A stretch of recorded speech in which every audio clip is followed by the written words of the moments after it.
जय श्री कृष्ण। जय माताजी। जय श्री राम। मित्रों, આજે આપણે એક અલગ જ વાસ્તુશાસ્ત્રની ઉપર જાણવાના છીએ કે જેનાથી તમને આદિ વ્યાધિ અને ઉપાધિ તમામ દૂર થઈ જશે। તો મિત્રો, આ માહિતી મેળવ્યા બાદ તમારી તમામ ઉપાધિઓ વ્યાધિઓ દૂર થઈ જશે। પરંતુ આ માહિતી જાણતા પહેલાં જો આપ અમારી ચેનલમાં નવા હોય અને ચેનલને સબસ્ક્રાઈબ ના કરી હોય તો વાસ્તુશાસ્ત્રને લગતા વિડીયોને જોવા માટે આપ અમારી ચેનલને સબસ્ક્રાઈબ જરૂરથી કરો। તો મિત્રો, આ પીપળાના પાનનું વાસ્તુ ઉપાય આજે અમે તમને જે આર્થિક સ્થિતિ સુધારવામાં મદદ કરશે, એ ઉપરાંત તમે ગમે તેવી મુશ્કેલીમાં હશો તે મુશ્કેલીમાંથી તમને નિવારણ આપશે અને તમને ભગવાન વિષ્ણુ તમારી તમામ મનોકામનાઓ, દુઃખો, દર્દ, પરેશાનીઓ દૂર કરશે।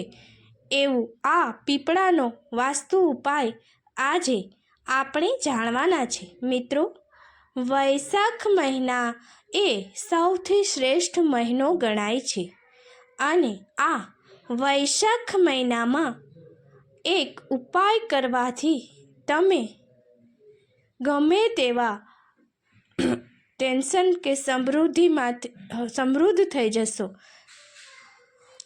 ધન ધાન્યથી સમૃદ્ધ બની જશો, તમારી તમામ મુશ્કેલીઓ દૂર થઈ જશે। આવો આ એક અચૂક ઉપાય તમે જરૂર કરી લેજો। તો એ ઉપાય શું છે અને કઈ રીતે કરવાનો છે તેની સંપૂર્ણ માહિતી તમને હું આ વિડીયોમાં જણાવીશ। તો મિત્રો, આ પીપળાનું પાન એ ખૂબ જ મહત્ત્વનું છે કે જે આપણને દરેક પરેશાનીઓમાંથી મુક્તિ અપાવી શકે તેમ છે। તો મિત્રો, તમે ઘણા એવા વર્ષ દરમિયાન વાસ્તુને લગતા ઉપાયો કર્યા હશે, પણ તમે આ ઉપાય જાણતા નહીં હોય જે આ ઉપાય એવો છે કે તમને એનું ફળ અચૂક આપશે અને આ ઉપાય કરવાથી તમે જરૂર સફળ થશો। તમારી જે કાંઈ પણ મનોકામના હશે તે પૂરી થશે। તમે બીમારીમાંથી, આર્થિક તંગીમાંથી અને તમામ મુશ્કેલીઓમાંથી બહાર નીકળી શકશો। આવો આ ઉપાય છે મિત્રો। તો આ પીપળાના પાનનો ઉપાય તમે એકવાર જરૂર જાણી અને કરજો। ઘણા લોકો એવા હશે કે જેણે એક પણ ઉપાય આખું વર્ષમાં કર્યો નહીં હોય, પરંતુ જો તમે એકવાર આ પીપળાના પાનમાં રામ લખીને આવી રીતે કરશો તો તમે તેનું ફળ જાણીને ચોંકી જશો। અને મિત્રો, તમે એક ઉપાય અત્યાર સુધી આવી રીતે નહીં કર્યા હોય, પરંતુ વૈશાખ મહિનાના કોઈ પણ દિવસે જો તમે આ ઉપાય કરી લેશો તો આ એક ઉપાય તેનું પરિણામ તમને ચોક્કસ મળશે અને આ પરિણામથી તમે ચોંકી જશો। આજે જે પરિણામ તમને જે મળશે તે તમારી કલ્પનાની પણ બહાર હશે એવું તમને આ પરિણામ મળશે। મિત્રો, તો આ પીપળાના પાન ઉપર રામ નામ લખી અને શું કરવાનું છે તે ઉપાય તમે અચૂક આખો વિડીયો જોઈ લેજો, જેથી કરીને તમને આ લાભ જરૂરથી મળી શકે। તો આ ઉપાય તમારે વૈશાખ મહિનામાં જ કરવાનો છે અને તેમાં જો મંગળવારનો દિવસ હોય તો અતિ ઉત્તમ છે। એ ઉપરાંત તમે ગમે તે દિવસે જે સમય તમને અનુકૂળ લાગતો હોય સવારના સમયે આ ઉપાય તમે કરી લેશો તો તમને કલ્પનાની બહાર તમારું પરિણામ મળશે અને તમે સુખ અને શાંતિથી જીવનને વિતાવી શકશો। તમારું તમામ મુશ્કેલીઓનો અંત આવશે, સુખનો સૂરજ ઉગશે। ગમે તેવી ગરીબી હશે તો પણ તમારી આર્થિક તંગી દૂર થઈ જશે, તમારી બીમારીઓ પણ દૂર થશે. માટે મિત્રો, જો આ પીપળાના પાનનો ઉપાય તમે અચૂક જાણી લેજો. તમને વિચાર આવતો હશે કે આ ઉપાયો તમે ક્યાંથી અને કઈ રીતે જાણીને કહો છો, તો જે મહાપુરાણની કથાઓ કે ભગવદ્ ગીતાને જે કથાઓ હોય છે તેમાંથી આ ઉપાય જાણવા મળ્યો છે. તો હમણાંની જ મહાપુરાણની કથા સાંભળેલી હતી, તેમાં આ પીપળાના પાનનો ઉપાય કરેલો હતો, જે બતાવવામાં આવ્યો હતો. તો તે તમે એકવાર જરૂરથી કરી લેજો, જેથી કરી અને તમે આવો પુણ્ય મોકો અને તમારી તમામ મુશ્કેલીઓ દૂર કરવાનો આ ઉપાય જરૂર એકવાર કરી લેજો. તમે જીવનમાં સફળ બની જશો. આ ઉપાય તમે સંપૂર્ણ રીતે સરખી રીતે સમજાવીએ છીએ કે જેથી કરી અને તમે આ ઉપાય કરવામાં કોઈ પણ ભૂલ ના કરો અને સંપૂર્ણ રીતે આ ઉપાય કરો. તેના માટે ચાલો આજે આપણે જાણીએ આ ઉપાય.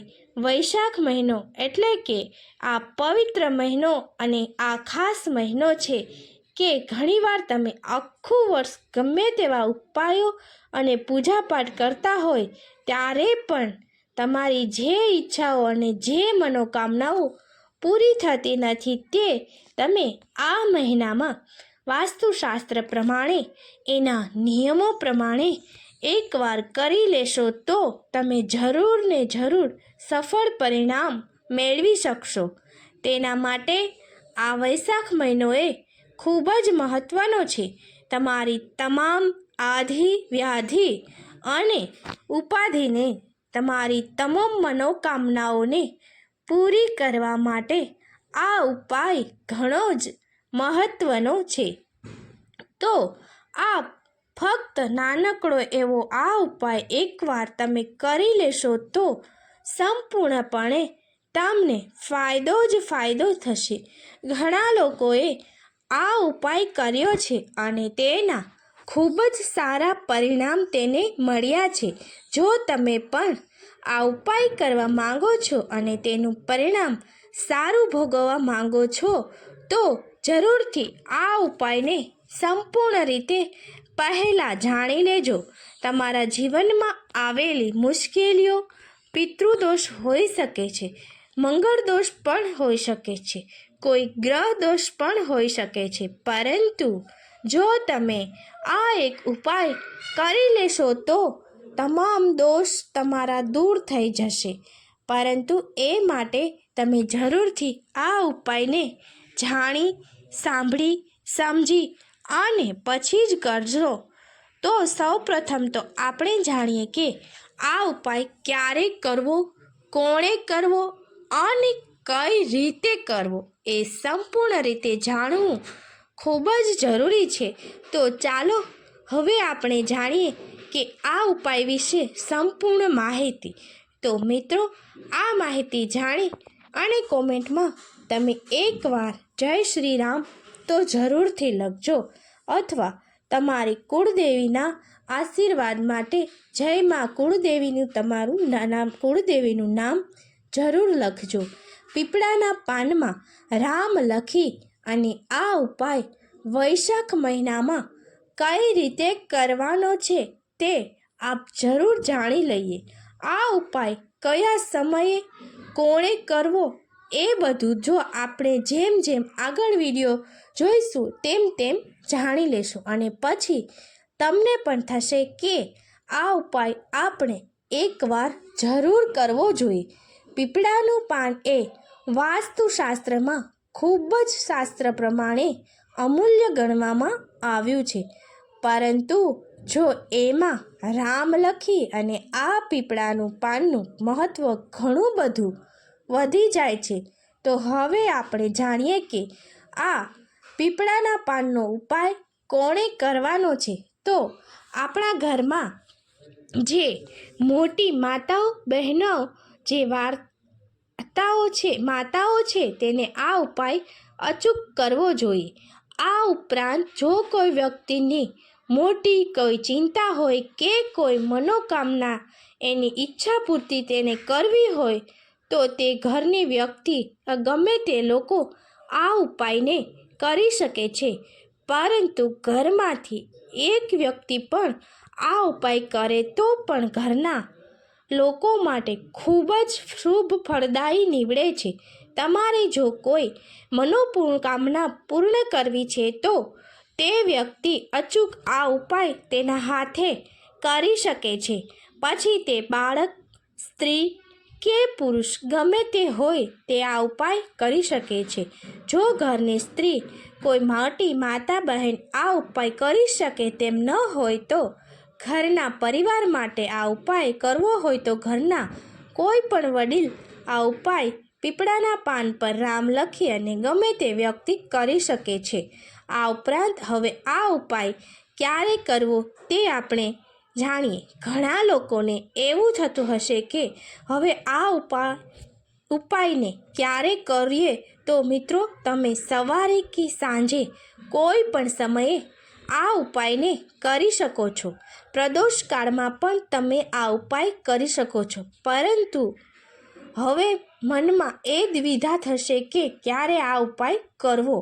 જ્યારે પણ આપણે સવારે સ્નાન કરી અને શુદ્ધ થયા હોય ત્યારે સવારના સૂર્યોદય સમયે જો આ ઉપાય કરશો તો એ ખૂબ જ સારું છે. એ ઉપરાંત તમે ગમે તે સમયે આ ઉપાય કરશો તો કરી શકશો. પરંતુ સવારના સૂર્યોદયના સમયે આ ઉપાય તમે કરશો તો ખૂબ જ સારું પરિણામ તમને ફળદાયી નીવડે છે.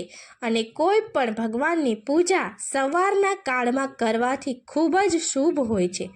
આ ઉપરાંત જો તમે સવારના સમયમાં પહોંચી ન શકો તો કોઈ પણ સમયમાં તમે આ કરી શકો છો. જો તમે આ ઉપાય સવારના કરવા માગતા હોય તો જેમ બને તેટલું સવારના વહેલો ઉપાય કરો તે સારું છે. પરંતુ જો તમે ન પહોંચી શકો એમ હોય તો અંતે 11 વાગ્યા સુધીના સમયગાળામાં આ ઉપાય કરવો પડે. 12 વાગ્યા પછી બપોરના સમયમાં આ ઉપાયને ન કરવો જોઈએ.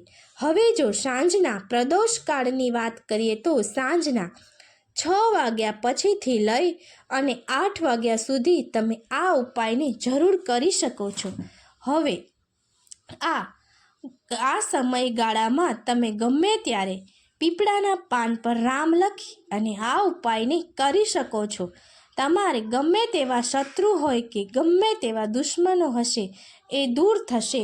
માત્ર આ ઉપાય તમે વૈશાખ મહિનામાં કરવાનું ચૂકતા નહીં.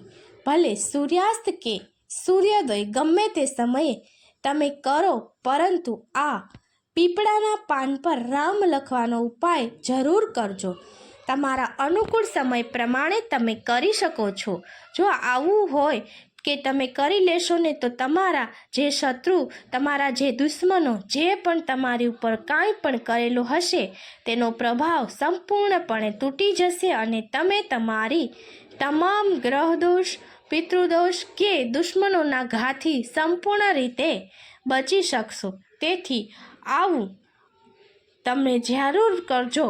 વૈશાખ મહિનામાં ભગવાન વિષ્ણુનું ખૂબ જ મહત્ત્વ છે. આ ઉપરાંત જગતજનની માતા અને જગદંબા પણ આપણે પૂજન વિધિ કરીએ છીએ અને તમામ મુશ્કેલીઓ તે આપણે દૂર થાય છે. તો મિત્રો, જો તમે આ ઉપાય મંગળવારે કરશો તો મા જગદંબાનો ઉપાય છે, દિવસ છે, તો તે દિવસે પણ તમે તે કરી શકો છો. તે તમારા તમામ દુઃખોને દૂર કરે છે. આ ઉપાય કરવાથી તમારા વિરોધીઓ તરત જ તમારાથી દૂર થઈ જાય છે. એકવાર તમે આ ઉપાયને કરી લેશો અને પછી તમારા દુશ્મનો ગમે તેવા પ્રયત્નો કરશે પરંતુ તમારું તે કાંઈ બગાડી શકશે નહીં. આ કળિયુગનો સમયગાળો છે. કળિયુગમાં સંકટ મોચન હનુમાનજીએ તમામ લોકોના સંકટને દૂર કરી શકે તેવી તે શક્તિ ધરાવે છે. તે ગમે તેવા ભૂત પ્રેત હશે, પરંતુ ભગવાન શ્રી હનુમાનજીનું માત્ર નામ લેવાથી પણ તમારી તમામ મુશ્કેલીઓ દૂર થઈ જાય છે. તમને ભૂત પ્રેત ગમે તેવી મુસીબતી હશે તેમાંથી ભગવાન શ્રી હનુમાન તમને આજીવન બચાવે છે. તો આજે આપણે હનુમાનજીને જરૂર યાદ કરીએ. હનુમાનજી સાક્ષાત સંકટ મોચન છે, જે દરેકના સંકટને દૂર કરે છે. તેથી જો કોઈ પણ દુશ્મન તમારી ઉપર ગમે તેવા ઘા કરે કે કાળા જાદુ કરે, પરંતુ હનુમાનજી એક વાત, આ ઉપાય હનુમાનજીને લગતો તમે કરી લેશો તો તેનું તે કાંઈ પણ ચાલશે નહીં અને તમને જીવનમાં શત્રુ ક્યારેય પણ રોકી શકશે નહીં. કાળા જાદુથી તમે ક્યારેય પણ વિચલિત થશો નહીં અને કોઈએ તમારા પર કાંઈ પણ કરેલું હશે તો પણ તે તરત જ આ ઉપાય કરવાથી નાશ પામશે. એકવાર તમે આ ઉપાયને અચૂક કરી લેજો એટલે તમે તમામ મુશ્કેલીઓમાંથી પાર ઉતરી જશો. આ ઉપાય તો ખૂબ જ નાનો છે, પરંતુ આ ઉપાય કર્યા પછી તેને તમે દિવ્ય એટલો છે કે તમે એને ખુદ અનુભવ કરી શકશો. આ ઉપાય કરવાથી કોઈ પણ તમારો સમય વધુ લાગશે નહીં અને તમારા પૈસાનું પણ કંઈ ખર્ચ થશે નહીં. વૈશાખ મહિનામાં હનુમાનજીને લગતો આ ઉપાય તમે મંગળવાર કે શનિવારે કરશો તો એ માતાજી પણ, મા જગદંબા પણ તમારી ઉપર કૃપા વરસાવશે અને આજીવન તમે સુખી થશો. પીપળાના પાનમાં અને પીપળાના વૃક્ષમાં દેવી દેવતાઓનો વાસ હોય છે. પીપળાના વૃક્ષમાં શ્રી હરિવિષ્ણુ અને દેવી લક્ષ્મીનો સાક્ષાત વાસ હોય છે. પીપળાના વૃક્ષમાં પિતૃઓનો પણ વાસ હોય છે. મિત્રો, પીપળાના વૃક્ષમાં પૂજન વિધિ કરવાથી શનિદેવની કૃપા મળે છે અને તેના આશીર્વાદ પણ આપણા પર પ્રાપ્ત થાય છે. જો તમે આ વૈશાખ મહિનામાં ઉપાય કરશો એટલે તમારા જીવનમાં મોટામાં મોટા જે સંકટો હશે તે દૂર થઈ જશે. આ ઉપાય કરતા સમયે આગલા દિવસે તમારે પીપળાના પાનને તોડી લેવાનું છે. મંગળવારના દિવસે પીપળાના પાનને તોડાય નહીં. એ ઉપરાંત તમે કોઈ બીજા દિવસે પણ ઉપાય કરો તો પણ આગલા દિવસે પાન તોડી લેવાનું છે અને પછી તેનો ઉપાય કરવાનો છે. આ ઉપાય વૈશાખ મહિનાના કોઈ પણ દિવસે તમે કરી શકો છો. હવે તમારી પીપળાના પાનને લઈ અને એ પાનની સંપૂર્ણ રીતે સારી રીતે ધોઈ નાખવાનું છે. એ પાનને ધોઈ ત્યારબાદ તેના ઉપર ગંગાજળનો છંટકાવ કરવાનો છે. તેથી આ પાન પવિત્ર બની જશે અને આ પાનને સારી રીતે કપડાથી લૂછી અને પછી ગંગાજળનો છંટકાવ કરવાનો છે, જેથી કરી અને તેમાં કોઈ પણ ધૂળ કે માટી હોય તો તે દૂર થઈ જાય અને પછી તેમાં ગંગાજળનો છંટકાવ કરશો. આ પાન તેથી પવિત્ર બની ગયું. ત્યારબાદ તમારે હનુમાનજીને લગાવવામાં આવતો કેસરિયા સિંદૂર આવે છે તે સિંદૂર લેવાનો છે. એ સિંદૂરમાં થોડું પાણી નાખી અને એ સિંદૂરને તમે થોડો આછો ઘટ બનાવવાનો છે. ત્યારબાદ તમે કોઈ લાકડી અથવા તો માચીસની જે સળી આવે છે તેનાથી અથવા તો તમારી આંગળીથી તમે રામનું નામ લખી શકો છો. આ લખતા પહેલાં ધ્યાન રાખવાનું છે કે જો તમે કોઈ નાનો લાકડીનો ટુકડો કે માચીસની સળી લો છો તે એકદમ સ્વચ્છ હોવી જોઈએ, પવિત્ર હોવી જોઈએ, ધૂળવાળી કે એવી ન હોવી જોઈએ. અથવા તો જે તુલસીનો સુકાયેલો જે લાકડું હોય છે તેમાં તમે સિંદૂર બોળી અને પછી તમે રામનું નામ લખી શકો છો. તે આ ખૂબ જ પવિત્ર વાત છે. જો આ તુલસીની સુકાયેલી સળી તમારી પાસે હોય તો તમારે એનાથી જ રામ નામ લખવું જોઈએ. આમ ગમે તે રીતે તમારે પીપળાના પાન પર સિંદૂરથી રામનું નામ લખવાનું છે. ત્યારબાદ તમારે એક દીવો કરવાનો છે. એ દીવામાં જે તેલ લો એ ચમેલીનું તેલ અથવા તો સરસવનું તેલ, તમે ગમે તે તેલ લઈ શકો છો. ત્યારબાદ તમારે પ્રસાદી માટે લાડુ, બુંદી કે બેસનના લાડુ તમે લઈ શકો છો. આ 3 વસ્તુ તમારે પીપળાના પાનમાં લખેલું રામનું નામ, ચમેલી કે કેસર, એના તેલનો દીવો અને સરસવના તેલનો દીવો અને તમે જે પ્રસાદી લીધેલી છે તે પ્રસાદીને લઈ જવાની છે. તો આ ત્રણેય વસ્તુને તમારે હનુમાનજીના મંદિરે લઈ જવાનું છે. હનુમાનજીના મંદિરે જઈ સૌપ્રથમ તો તમારે તેલનો દીવો પ્રગટાવવાનો છે. ત્યારબાદ શ્રી રામનું નામ લખેલું આ પીપળાનું પાન હનુમાનજીના પગમાં અર્પિત કરવાનું છે અને જે પ્રસાદ લઈ ગયા છો તે પ્રસાદને ભગવાન શ્રી હનુમાનજીને અર્પણ કરવાનો છે અને પ્રસાદને ધરીને તમારે ભગવાન શ્રી હનુમાન સામે પ્રાર્થના કરવાની છે. બે હાથ જોડી અને ભગવાન હનુમાનને વિનંતી કરવાની છે કે મને અત્યારે ચાલી રહેલ દોષમાંથી મુક્ત કરો. મિત્રો, આ ઉપાય કરવાથી ખૂબ જ તમને ફળ આ ફળદાયી નીવડે છે. આશા રાખું છું કે મિત્રો આ માહિતી તમને પસંદ આવેલી હશે અને આવી જ માહિતી જોવા માટે આપ અમારી સાથે જોડાયેલા રહો. જય શ્રી કૃષ્ણ, જય હનુમાનજી. મિત્રો, જય દેવી મા લક્ષ્મી. આવા વાસ્તુશાસ્ત્રને લગતા વિડીયો આપ અમારી ચેનલમાં જોવા સબસ્ક્રાઈબ જરૂર કરજો. માતા રાની તમારે તમામ લોકોની મનોકામના પૂર્ણ કરે. આભાર.